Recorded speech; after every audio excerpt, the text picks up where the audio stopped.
பஞ்சாட்சரம் சொல்வது என்பது உயிர்க்கு மருந்து. இப்போ பேசாத நாளெல்லாம் பிறவா நாளே அப்படின்னா நம்ம பேசாமல் இருக்கிறோம் நினைக்காதோம். நிறைய பேசுகிறோம். எதை பேச வேண்டுமோ நாம் அதை மட்டும் பேசுவதில்லை. அதை விடுத்து மற்ற எல்லாம் பேசுகிறோம். இப்போ நமக்கு சுவாமி என்ன சொல்லியிருக்காங்க அப்படின்னா,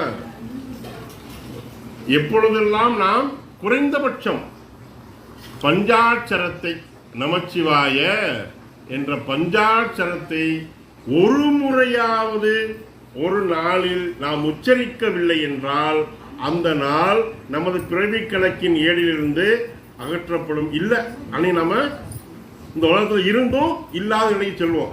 அப்போ நம்மளுடைய இருந்ததற்கான அடையாளமாக திகழ்வது எது?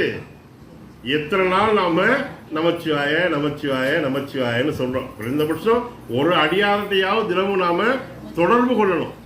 தினமும் ஒரு அடியாறு கூடையாவது நாம தொடர்பு கொள்ளணும். ஒரு அடியாருக்காவது நாம உணவு அளிக்கணும். இந்த விகுதியெல்லாம் இருக்கு. இதெல்லாம் முடியுமோ முடியாதோ இல்லையா? எல்லாம் பிஸியான வாழ்க்கை. நமக்கு நேரம் கொடுக்க முடியலை இல்லையா? நமக்கு நேரம் கொடுக்க முடியலை. அவ்வளோ பிஸியாக இருக்கும். இதில் எங்கிட்ட நான் ஒரு அடியார தொடர்பு கொண்டு டெய்லி பேசுறது, யாரை வீட்டுக்கு கூப்பிட்டு நம்ம சாப்பாடு போடுறது, ரைட்? இதெல்லாம் முடியாட்டி கூட நம்ம அமைதியாக வீட்டில் உட்காந்து நமச்சிவாய நமச்சிவாய நமச்சிவாய நமச்சிவாயன்னு ஒரு 5 நிமிஷம் சொல்லலாம்ல. அதில் ஒன்றும் பிரச்சனை இல்லையே.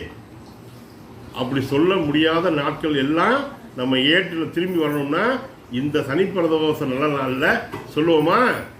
திருச்சிற்றம்பலம். ஓம் நமச்சிவாய சிவாய நம. ஓம்